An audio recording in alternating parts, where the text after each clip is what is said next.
Kali is trouble. That woman is too troublesome.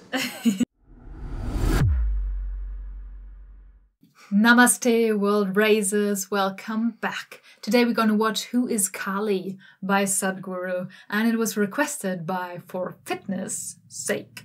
Yeah, I can't wait for this. Don't know too much about Kali other than she's a wrathful deity. So I came prepared with Mahakala. So let's find out who she is. Kali? Kali. The goddess?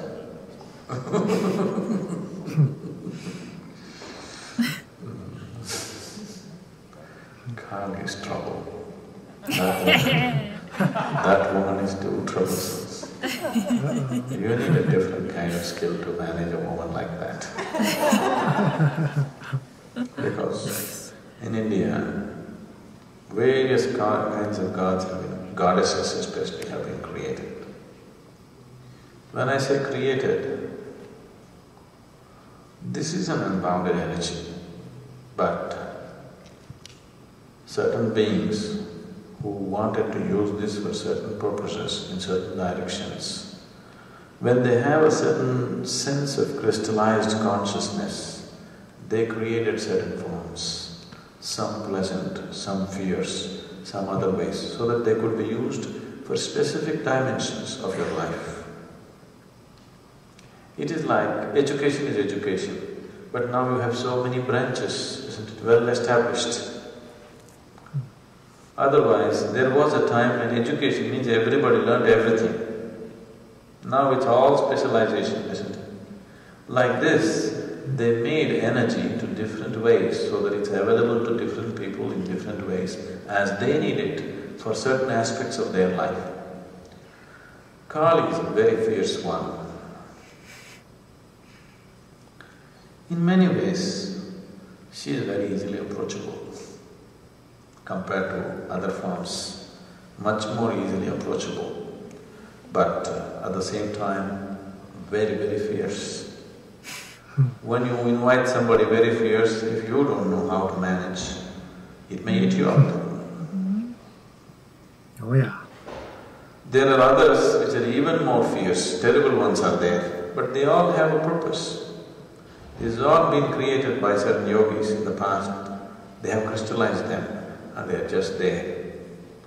They can become a reality for you if you do certain processes to attract that kind of energy to you. It can become a living reality for you. Kali is not just some goddess you believe in. She can walk in front of you. Because once you create the necessary energy body and leave it, now, if you want, you can build a physical body over it. For example, I was saying, Dhyana Lingam is the energy body of the highest kind of being. In theory, it is possible that if we want, we can build a physical body for it. In theory, it's possible. It involves too much work and it's not worthwhile in the end. What's the point creating another human being? Right now, the only reason why you do not experience me the way I am is because I am in a physical body and I speak like you or do things like you. If I was in some other form, it would be so much easier for people because now you don't see… Once you see somebody as human being, he has to fit into your logical ways, isn't it? If he doesn't fit into your logical ways, you won't see him as enlightened, you will see him as crazy. So, there is no advantage in creating a physical body. But Kali is a certain dimension of that energy. Dhyana Lingam includes all dimensions, so it's a different thing. But Kali is a certain dimension.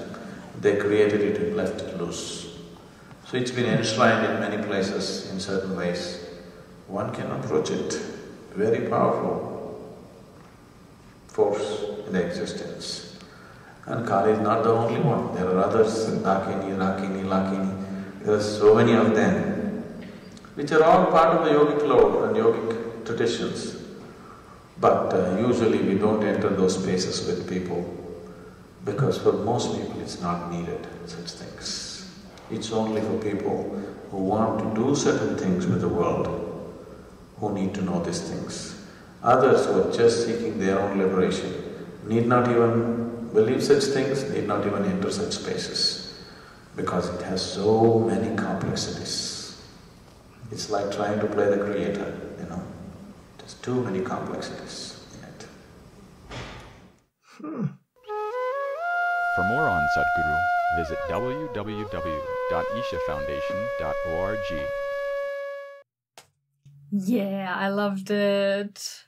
Wow. Oh, I like fierce goddesses. Wrathful, yeah. Very juicy topic. Yeah. Holy smokes, yeah. So I didn't know they were created, but...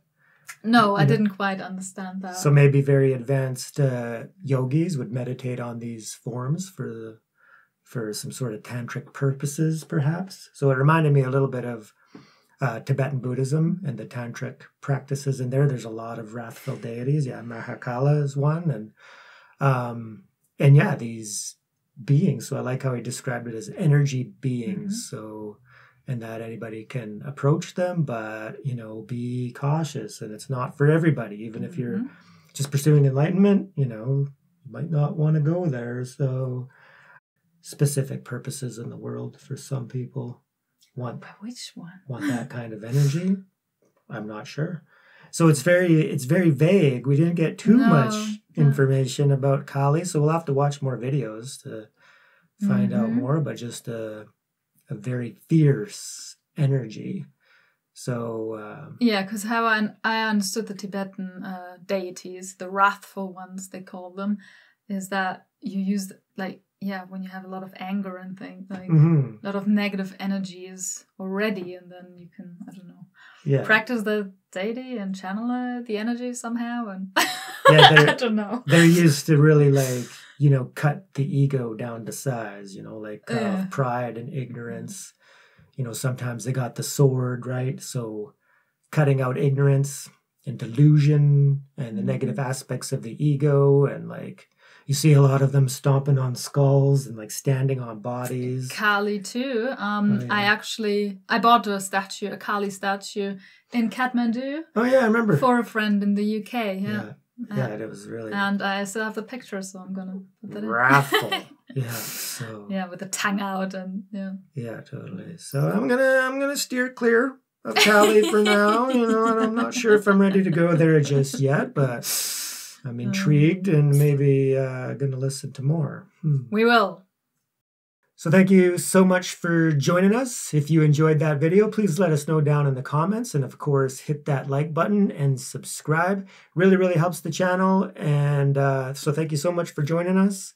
And we look forward to seeing you on the next video. And remember, raise yourself. And raise the world. Thank you so much, everyone. And a very special thank you to all our members. We love you. Peace.